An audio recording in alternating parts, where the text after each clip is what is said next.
This is a prelude to today's Into Your Head podcast. Hello. Just thought I'd pop my head in here at the beginning for no other reason than that the show is a bit lopsided. The ads occur very early, so if I put a couple of minutes in at the beginning, that'll make the ads occur slightly later than they're occurring now, and that'll put everything to rights. A bit of balance. It's like when you get a set of scales and you put a bit of fish on one end and you put a bit of fish on the other end, and they're twin fishes, so they should balance each other out, and the scales should the scales should just float there evenly, but then you realise one of the fishes had its scales removed and the other one hasn't, so you go and put the scales back on the other fish, and then the weighing scales balance each other out. It's absolutely fantastic. Well, not necessarily fantastic, but why would you be doing that? Oh, now that you mention it, why would you need a fish on each of the scales? No, you'd have a counterweight on one end, and of course in the modern world you have an electronic scales, and there's just one little bucket there, and there's an electronic display, and you plonk your fish down on the bucket and you say, hello, electronic scales, give me a weight for this, and the electronic scales flashes up a few numbers, and you write the numbers down, or you get it to print out something and you stick it in the bag, and then you say, here you go, you can pay for that now at the checkout, or else you can steal it and run out, but if you're going to do that, I can't endorse that as a staff member in this butchers or fishmongery or ironmongery or wherever the hell this story is set. Is it a story, or is it what do you call it? What do you call a story that's not a story? It's just an example of something, or it's it's an anecdote. I suppose an anecdote is a story, isn't it? Maybe not. And what's the difference between an anecdote and a story and a toy octopus? There's a question for you. You might use this question as an anecdote in the future. You might say, I remember back one time many years ago, I was listening to episode 614 of the Into Your Head podcast, now defunct. It stopped at show 1000, I believe, just after he won the lottery. Anyway, I remember he was telling us that I was asking a question about what's the difference between I forget now what he said, but luckily it's a recorded audio show, so you can go back and listen to it, and that'll be your anecdote, and the people will ask you then, what's the point of this anecdote? And you'll say, I don't know, except I don't know, just to fill in a minute or two of our lives, of our boring lives, now that podcast is no longer available. Well, it is longer available to us. Many of the recent shows have been put up on archive.org and will be there forever, unless archive.org come along and say, what is this crap? I'm removing this from our servers and destroying it, and destroying all copies. Apart from that, no. Unless they do that, this show will be available on archive.org hundreds of years from now. Where was I? Oh yes, this was a prelude. I think it's long enough now. That's 3 minutes and 52 seconds. Absolutely fucking fantastic. Let's put some music in here and then we'll get things started. You're listening to Into Your Head because you couldn't find anything better now, could you? You join me at a tremendously exciting moment. It's Into Your Head, number 614 for Monday. We've a lot to get on with today.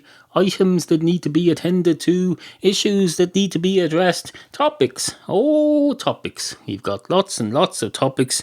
We're positively booming to the seams with topics. You've got topics coming out of this can of deodorant. Unfortunately, it seemed to be almost empty. Let's check this now. Yes, it's almost empty. I've just sprayed some into my face.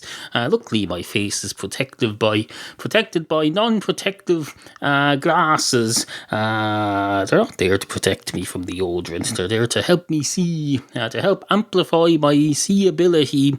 Not my see. Is it my see-ability? I don't know. My visibility. My visibility would be how I'm seen by others. I presume my see-ability, if that were a real word, would be something along the same lines. So no, I don't mean my see-ability or my visibility. I think you know what I mean. You're not that stupid that you need to have every frigging word explained to you. No, absolutely not. By any means whatsoever, in any way, shape, or recover deodorant body spray by Lynx. Wearing the deodorant of 15-year-olds at the moment for some reason special. I don't usually buy this crap.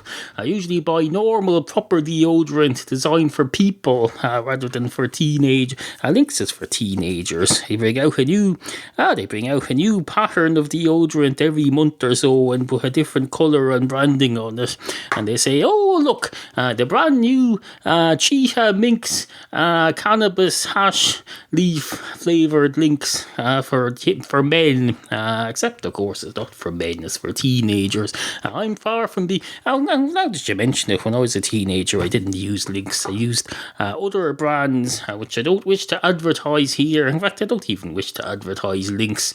I prefer to advertise the sponsors of this show, but we'll come to those later. A later point. We're only 2 minutes and 20 seconds in. Let's not get bogged down in creating income for the program at this early stage. There's no point creating income for a program until you've created a program. And 2 minutes and 33 seconds in, I don't consider it to be enough to be able to claim that I've made a program yet. Although I did make 613 programs before this one. But no, you're only in this business. You're only as good as your current podcast. That's what they say anyway. Anyone who will listen. There's people going around now with podcast advisory podcasts. There's a fellow who does one. He says, I'm a podcast expert. I'm going to tell you all about how to make podcasts. And in fairness, indeed, he does. He gives out practical advice. I believe he's called the Podcast Answer Man. He probably has a real name as well.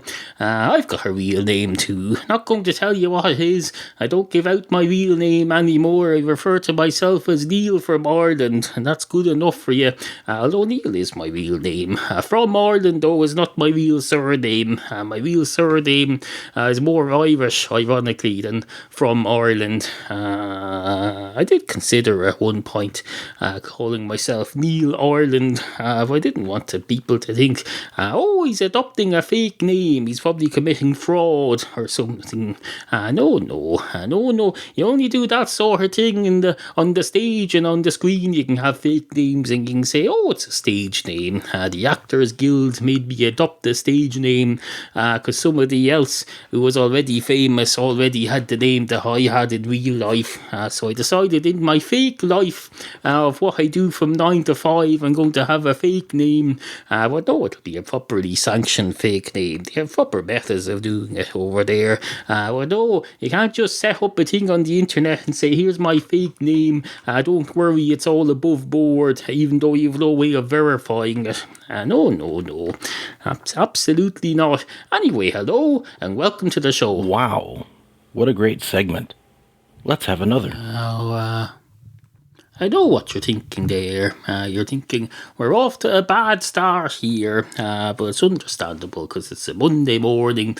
It's a minute past midnight on a Monday morning as this podcast was released. So it's understandable that someone who starts his Monday that early in the morning, in fact in the dead of night, could take a few minutes to get going. Completely understandable. That's what you're thinking. Well, I'm not inclined to agree with you. I think you're talking awful crap if you don't mind me saying so. I don't want to patronise you, so when I think you're talking crap, I'm going to tell you I think you're talking crap, because that's what I respect. That's called respect. I don't want to patronise you, so I'm going to respect you by telling you you're talking a pile of crap, a big pile of bollocks. You might as well get some cat's diarrhea and mix it with fresh whipped cream, and then add some sour cream and call it sweet and sour cream diarrhea, and put it in a pot and boil it up, and then I don't know what you do with it then. Pour it over some chicken and rice maybe. I don't know. Why would you do that? See, there you go. You people can't be relied upon for that sort of opinion on anything, not least because this isn't a live show. You're not listening to this live. This show, this segment of it anyway, was created last Tuesday at 20 to 3 in the afternoon. I bet you didn't see that coming, did you? No, you didn't see that coming. I'm recording ahead because I'm going to devote next week to painting. I'm going to paint the town red. Or I might just start with the house. I'm going to finish the ground floor, hopefully. The ground floor needs to be finished because if you don't have a proper ground floor, then you can't. You've nothing to form. You might as well have a pizza with no base if you're going to do that. No. Every decorator knows you start at the ground and you work up. Just like when you're building a skyscraper. Although they're probably developing new methods of doing that now. You don't carry on using the same method in any process for decades upon decades. You develop new things. We all know that. If you go into a McDonald's now, as I did today, and you say, hello, can I have some of those fancy pancakes in syrup, please? I don't know what they are, because nobody eats pancakes over here except in McDonald's. They'll say, oh, yes, indeed. You can be damn sure the hell is Christ, though, that they're not making those pancakes the same way they were making them 30 years ago, because for one thing, 30 years ago there was no such thing as McDonald's in this country, and for another thing, if they were, they'd have been making them on some sort of wind up device. They get a wind up there like a pasta maker thing. You have a handle on it. You churn your pancakes through that, I assume. I don't know much about these foreign breakfasts.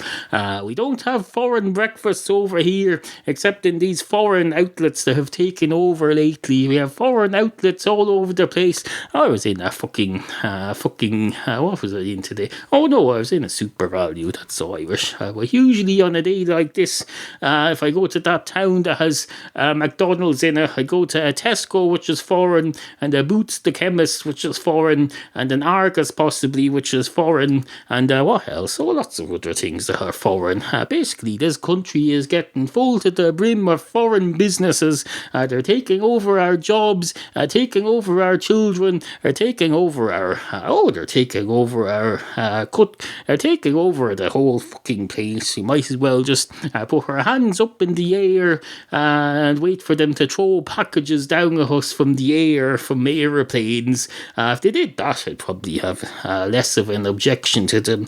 If they came over here and said, oh, look at these poor Irish bastards, we need to drop food packages on them because they're deep in recession.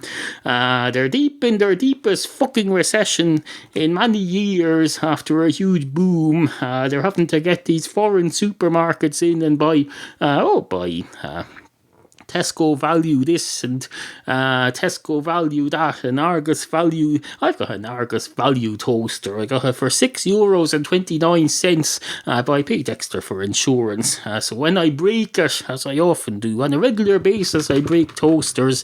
When I break it, I can get a new one and just buy insurance for the new one and pay nothing else. And then until I electrocute myself to death, which I'm likely to do, I usually break a toaster in a rather dramatic way. It usually involves some sort of electric shock or a blue spark or something along those lines, or a cat pisses into it, which usually results in me getting electrocuted. So if I ever die, there's a good chance that if you see in the death notice, died suddenly and nothing else, it's probably because I used a cheap toaster and misused it. A cat pissed on it and I didn't notice. last thing I'll see on this earth will be my toast burning and the smell of ammonia coming off it, and I'll reach for the plug and switch it off, and then I'll get a shock of my life, I can tell you. Well, the last shock of my life mightn't necessarily be the shock of my life. What does the shock of your life mean? Does it mean the biggest shock of your life? Or does it mean the only shock of your life? You should elaborate with these phrases. If you're going to use these phrases, you should make them... you should perfect them first. Is it the biggest shock of your life, or the average of all shocks, or the most representative example of all the shocks that you've had in your life? What is it, for fuck's sake? Anyway, on with the... what do we get on with? Is it too early for an advertisement yet? If I melt it into the show seamlessly, it's not. It can be part of the entertainment. Do you need glasses? You probably do. You probably need glasses. Do you hate fucking going out to the optician and getting them? Do you want to just get them to just ask them for your prescription and send your... go on to this website, intoyourhead.com, click on my goggles for you ad there. You can order your glasses online, your prescription glasses, your bifocals, your contact lenses, all this other crap delivered worldwide. Some of my listeners buy their glasses now on a regular basis through this. You buy your glasses online, doesn't cost you any extra, but Into Your Head earns a generous commission when you do. You just go to intoyourhead.com, click on the goggles for you ad. They've got bases in England and America and Christ knows where else. They ship worldwide. You just buy your prescription glasses there, and then get them delivered to your house. And then you put them on your face, and then you look at the world in a whole new light. It's not like you can probably get rose tinted spectacles. Now that you mentioned it, I should probably drop them an email and say, hello, do you happen to sell rose tinted spectacles? Are they out of? They're probably out of fashion now. They used to do for a while there. The kids were all getting tinted spectacles, and then for another while they were getting coloured contact lenses, regardless of whether or not they needed a seeing aid. So they probably had rose tinted lenses at some point. You can be damn sure to Christ as hell that I won't be wearing them. I wear bog standard glasses, and the next time I get them, I can tell you I'll be getting them from Goggles for You by going to intoyourhead.com and clicking on the link, although I probably won't get any commission off that. Because that's like selling coals to Newcastle. You don't get commission off your own fucking ad. It's for your listeners to have to click on it. So off you go and do that. Intoyourhead.com. Click on the Goggles for You ad at the top right there. I moved it up to the top today so it's more visible, because I've realised that those of you who need glasses will have trouble finding the ad by definition. So there you go. Anyway, on with the show.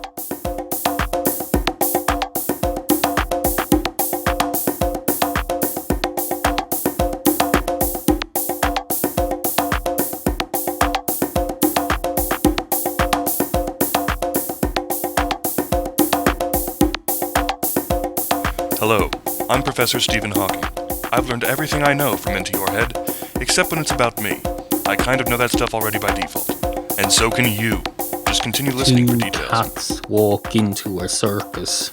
One of the cats straight away goes up to the edge of the ring and jumps up onto the railing. There's a little not a very strong railing. It's just a temporary thing, because circuses are of a temporary nature. That's not to say they're going away anytime soon, but no, they move around. A circus is a movable feast, as they say. It's a thing that it's here today, gone somewhere else tomorrow. It's not gone though. It's gone from here, gone from our sights. It's a disposable entertainment. That's what it is. A circus is disposable entertainment. Comes along and you go in and you say, hello, can I have 3 tickets to the circus, please? And they give you 3 tickets to the circus, please. And then you go in and you take your seat and you have a show, and then you go home, and the next day you're walking down and they're all packing up. They're packing all their crap into a lorry. They're putting their lions and tigers and clowns into cages, and they're going off to some other town to frighten the children there. And then next thing you know, there's you've forgotten it ever existed, and there's a fun fair there the next week. And they're all, it's all candy floss and gambling machines and toy guns and amusement park rides and death and destruction. That's what amusement park rides mean to me, I can tell you. Death and destruction. You get up on one of those, I can tell you, and the next thing you know, it's going to crash down on everyone else like a ton of bricks, causing all of them to die horribly. Where's the fun in that? Call me old-fashioned, but I don't think it's fun to fall from 450 feet up in the air onto a Tarmacadam car park, crushing other people's heads in the process. If you find that sort of thing fun, then you're sick. You've a sick mind. Not that there's anything wrong with being sick. There's no law against being sick, nor is there anything wrong about it. Well, it's something to be avoided at all costs. But no, if you're sick, that's not your fault. I don't hold it against you unless you've been taking drugs that have caused you to reach that level of sickness, and you didn't need to be taking them, and you were not advised to take them by a registered general practitioner of medicine. Oh, there's Annie. Annie's out on the green. It looks like she's on her way back in, getting distracted by a bird, possibly. She got distracted by a bird there. Continuing her path there now, disappearing below the window line, although she hasn't reached the house yet. My angle of view has caused her to disappear out of my window line. If I stood up now, you'd probably see her, but then I'd be away from the microphone and not concentrating on the task in hand, which is to finish off this podcast. Where are we? Another 10 minutes, I'd say. Yes, two cats walk into a circus. One of the cats goes straight up to the railing at the edge of the stage thing. It's not a stage thing though, it's a ring, that's what they call it. The circus ring. It's basically a place full of hay, and they bring in animals and clowns and people, and they all do stuff. And then, anyway, the cat goes down there and goes meow, meow, meow, meow, meow, meow, meow, meow, meow. And then the tiger comes out and goes rawr, and the cat goes to the tiger. He says, why aren't you meowing? Why are you growling? You're giving us cats a bad name, namely Tiger. And the tiger says, why are you speaking, and why are you in the audience? You should be here. Cats should know their place. The audience is not a place for cats. Cats are entertainers, unless they're busy killing, of course, but you're a domesticated cat. You don't need to be killing, so you should be entertaining. You should be either here in the ring with me or at home on your cat tree beside the television, entertaining your owners. That's your job. That's your place in society. Just as women were put on this earth to cook and clean, and when men were put on this earth to dig coal out of the ground and go and put it somewhere so we can burn it and then bury it in the ground in the form of ashes. Cats were put on this.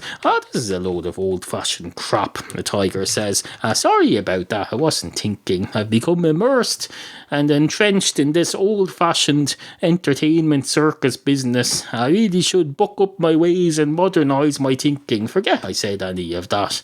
At this point, the cat isn't there anymore. The cat has run off and being distracted by something. There's an awful lot of distractions in a circus, I can tell you. Not just the stuff in the ring, the stuff outside the ring. It's very distracting for a young cat in a frigging audience. Did I mention whether the cat bought tickets? I don't know. Probably didn't. Why would a cat buy tickets to a fucking circus? Why would a clown? If I was a clown and I went in to see a circus, I wouldn't expect to have to buy tickets. I'd be visiting a dignitary from another circus, or maybe do clowns work in other things besides circuses? They probably do. They work as party entertainers. They probably work in. There's clowns working down in my local bank, I can tell you at the moment. But that's being closed down in November, and they're being put out of a job. Anyway, on with the show. Now, I know what you're thinking there. You're thinking that deodorant that he's breathed in his face earlier in the show seems to be having a negative effect on the content. You may well be right about that. That was, in case you're wondering for future reference, that was Lynx. Let's see what kind. Oh, it doesn't say what kind. There's Lynx in a green bottle anyway, a lime green bottle. I've got another deodorant here that I could try. It's new Dove Men Care 48-hour antiperspirant deodorant, 0% alcohol. Maybe that's where I was going wrong. Maybe there's alcohol in the Lynx. So we'll try this one. I just sprayed it on the top of my chest there because I don't want any more deodorant in my face. And let's see if this improves the content in any way, shape or form. Maybe it won't. Maybe it'll have no effect. I seem to be inhaling deodorant now though. I think it's bounced off my 12-inch spit guard here and gone into my face, thereby counteracting all my genuine and good efforts to not spray deodorant into my face more than once in one episode of the podcast. But don't say I didn't try. I did my best. I'm not a professional deodorant director. I don't think there's any such thing, except maybe the people who test the deodorants at the company when they're being produced. He's the what do you call it? The deodorant equivalent to a wine tester. He probably sprays some on his tongue and then rolls it around in his mouth for a bit and then spits it out. Let's write that in the show notes. Neil sprays deodorant in his face and discusses adopting a fake name, weighing twin fish, clowns and banks, cats and circuses, and lots more. I just add in deodorant testers. That's not supposed to happen. Or is it? Who am I to say what's supposed to happen? We shouldn't be proclaiming that things aren't supposed to happen. Who are we to know? We're not. Something happened. For example, the ceiling cracks down and some rain comes in, a bucket of rain comes down from the heavens, and I say, that's not supposed to happen. That's a shame. Who am I to say that? There might be some tablets at the other end of the universe in which it's being written on the 28th of August, 15:08 p.m. The following will happen. Whatever your man just said was going to happen. The thing with the ceiling and the bucket of rain. Who am I to say that hasn't been foretold and planned? In which case it's supposed to happen. Or maybe it's not. Maybe the person who planned it was unauthorized. So maybe it wasn't supposed to happen. But that's not to say it was unplanned. A bank robbery isn't supposed to happen. But that doesn't mean it's not planned. Although it may well be not planned. Depends on the circumstances, I suppose. That stuff is all decided by the detectives when they're investigating it. We don't need to figure out all those mysteries ourselves. There's different people available in the world to sort out different mysteries. We don't have to figure it all out ourselves. There's only so much we can do. I don't know, for example, how to pasteurize milk, but I don't need to know. It's done and dusted before he even reaches my local shop, so I don't need to figure that out. I don't know how to figure out when the world's going to end and what's going to happen to the time space continuing at the end of it, because you got Professor Stephen Hawking to sort that out for us, and I certainly don't need to know how to record a drum beat, because you got Phil Collins to do that. So no, you don't need to become an expert on everything in this world. Pick your poison and concentrate on it and do that. We'll all bucket together our various skills. We'll pool them together and we'll make a better planet for the rest of us to live in, for all of us in fact. all of us, except the people who we don't want here, presumably the people who broke into that bank, for example, they had nothing to this. People who break into banks and steal from them are not helping this planet.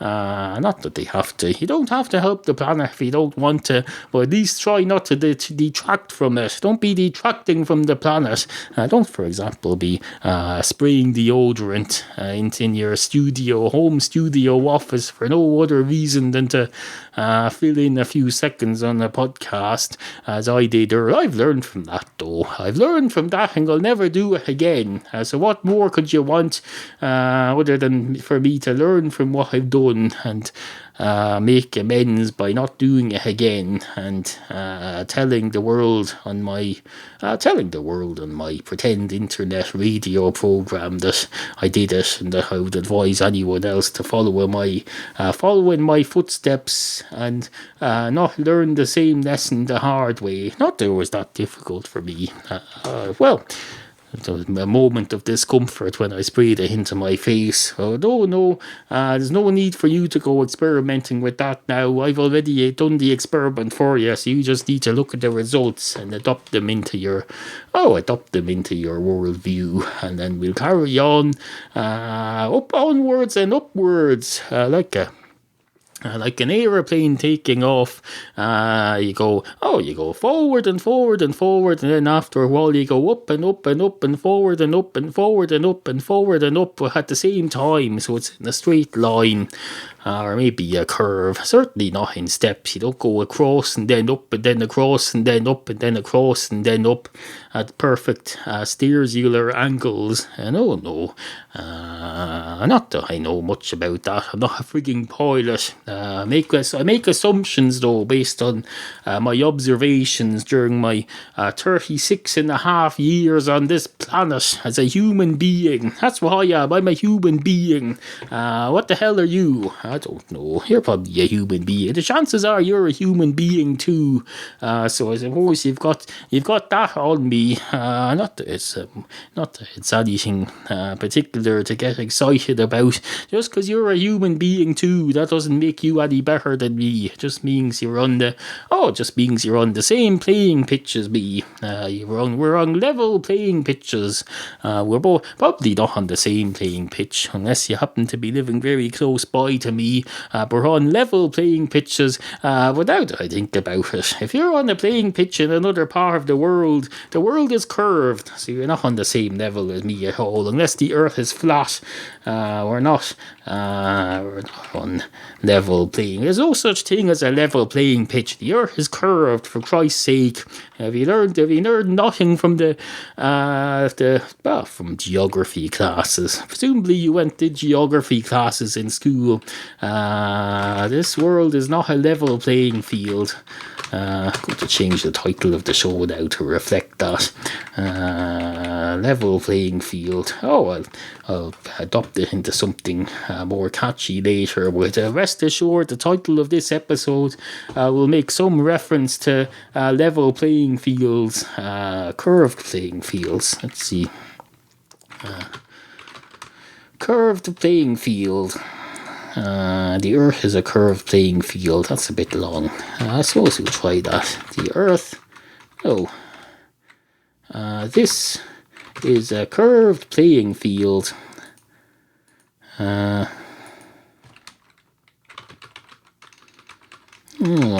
Life on a curved playing field. I will sort it out later. That stuff should be done in post-production, or post, as those of us in the business call it. We don't call it post-production, we just call it post. Just as if we were on a farm and we milk the cows, you wouldn't say, what will we do post-milking the cows? You'll just say post, because we all know there's limited number of things we could be talking about, so we just narrow it down. It's a shorthand speech. That's what it is. So anyway, we sort that all out in post, so don't worry your little head about it, and we'll end the show now, any minute now. Well, we have a bit of song to end it, because it hasn't been one of the finest episodes, so you might as well make quantity over quality. Let's see.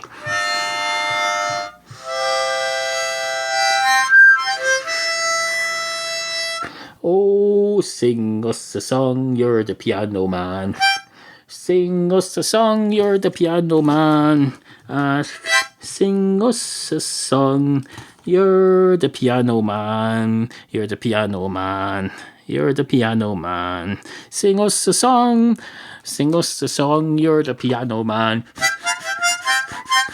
This is a parody of the Billy Joel song Piano Man, which he usually does with a piano and the mouth organ. I've seen him perform it live in Croke Park, another non-level playing field, I can tell you, where they play Gaelic Athletic Association games, such as, for example, hurling and Gaelic football.